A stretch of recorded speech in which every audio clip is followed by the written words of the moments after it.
This is the class about this rap singer called Frank Walz. So let me first introduce him. So he was called by one of the journalists in the newspaper. It was called the Bob singer of the Lakota. Indeed, he's from South Dakota, which is a state in the U.S. Here, that you can see here, and he's living in a reservation in this state called Roseburg. So he often tells this story about how he was inspired and how he got into music. So one day in his childhood he found a CD on the beach, and this CD was a CD from Eminem. So he listened to this song and to the album, and he was inspired by what Eminem sang about his childhood, because he lived as a white person and white family among black people in a poor neighborhood. So he's facing this, he's still facing the same issues as is part of the minority. Indeed, there is only 1% and less than 1% of the total population of the U.S. And 1% is Native American. So this is for the little story. So if we concentrate on his song and how he describes the Native American and especially the young people in his song. So you can see here, this is underlined in blue, highlighted in blue.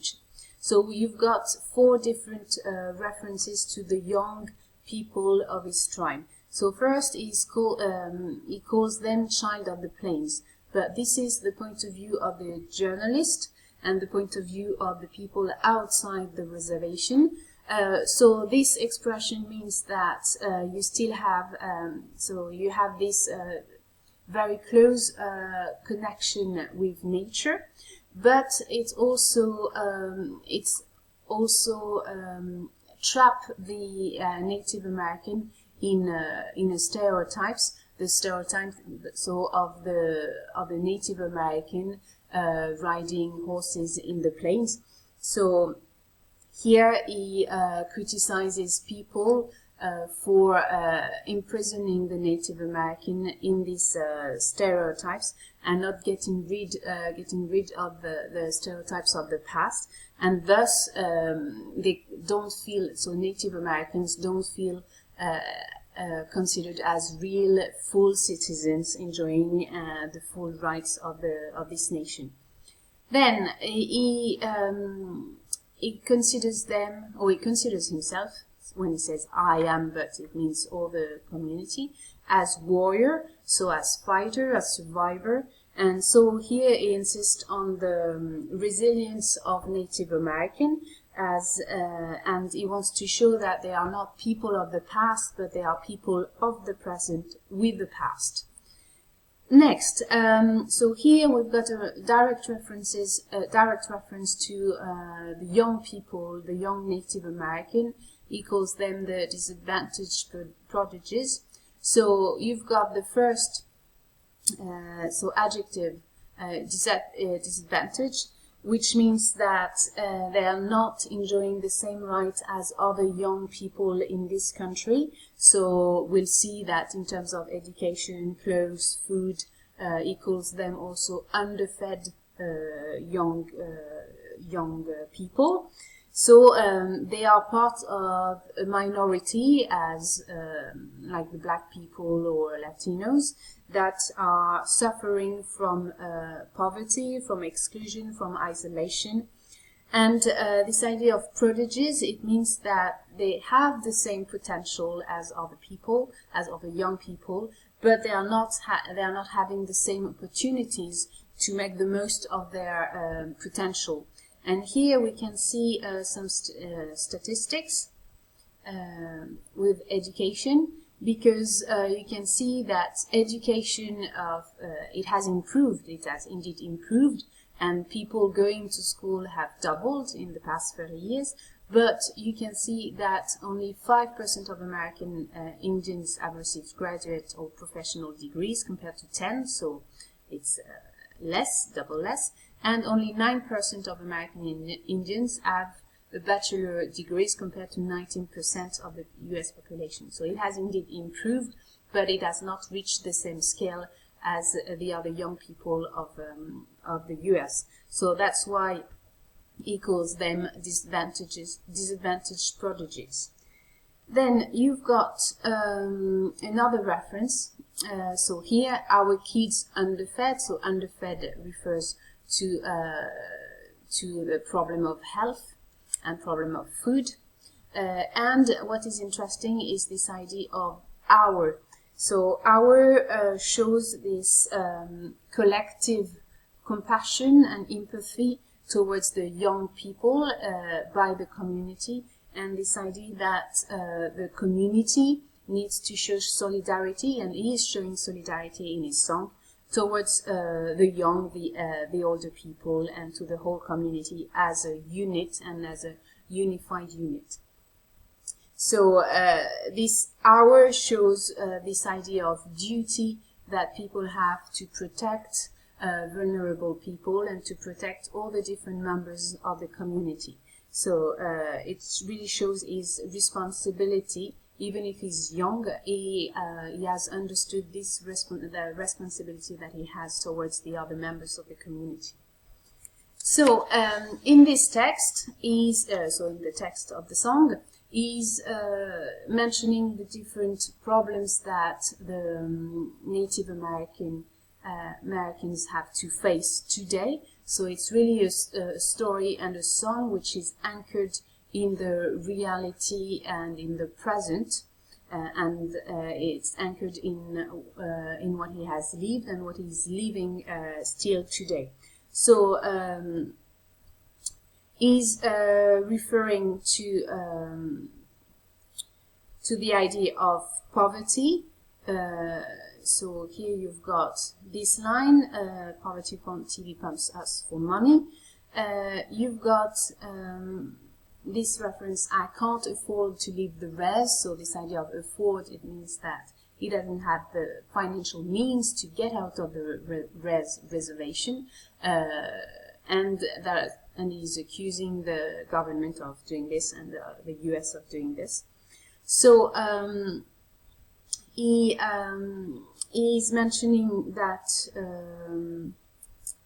that this poverty is causing crime, violence, and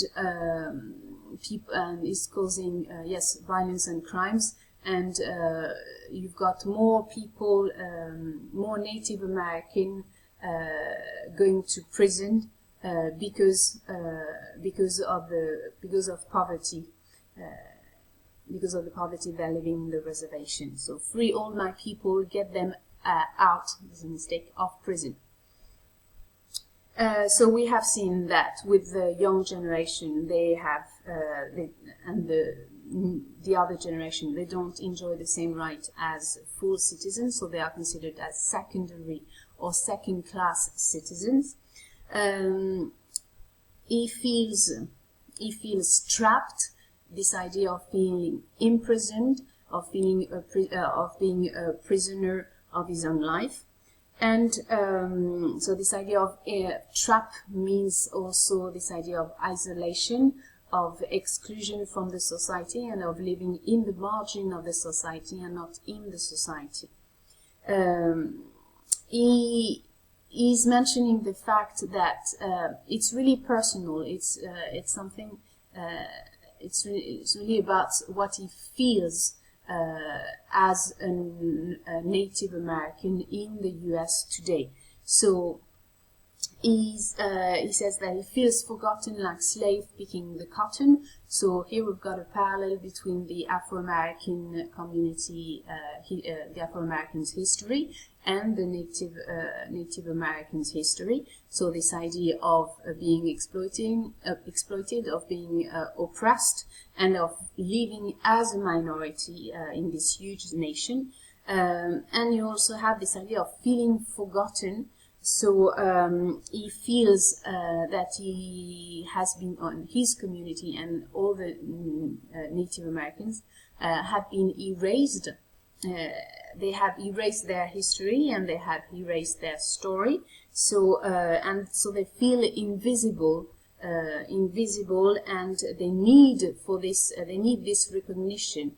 Here, get this world to acknowledge me. Acknowledge meaning recognize. So this deep feeling of being neglected, of being ignored, entails even more intense feeling about their identity, about their individual identity, and the fact that they have very negative image of themselves, which entails problems and consequences on their health and on their psychological health. So here he mentioned, I'm suicidal, feeling like no exit, Generation X shit. So this idea that he doesn't see any potential and possible way out of his situation and out of the community's situation as a whole. So, and you can, if we look at some statistics, So you've got this idea that Indian youth have the highest rate of suicide among all ethnic groups in the US, and it's second cause of death for native youth aged from 15 to 24. So it's not an invention. He has not invented it, but he has really lived it. And the issue that he's mentioning is really proved by statistics.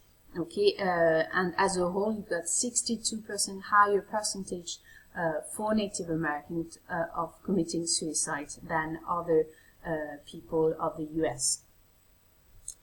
Right. So now. So this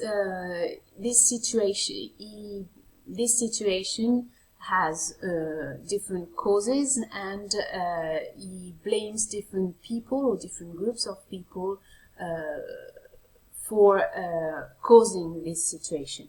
So first, he's accusing the television or TV media of revising their story. So revising this idea of transforming, changing the history and their stories to fit into national history and not the local history.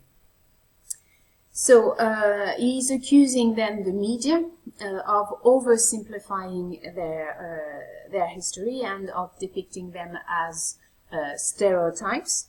So as they misrepresent them or underrepresent them, in a way, the media, TV and etc. are annihilating them, are erasing them from the life, from the history, and from the nation. Then he's accusing the government, and more particularly the Republican, with the government has got me trapped. So, and this idea that get this world to acknowledge me. So he accuses the government of turning a blind eye to their problem, of ignoring them. But they don't want to hear that. They just want to chill. So they don't want to take care of them, and they don't want to take their problem into account. And according to him, they don't want to find solution to this situation. So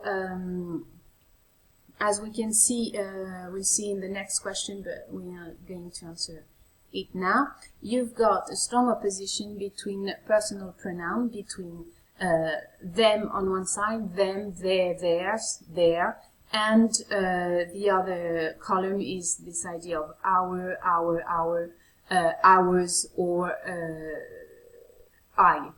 So you've got a strong opposition between the Republicans, and here there's a direct accusation of Trump, who is responsible of the Keystone Pipeline because he reversed the veto that Obama had put on it.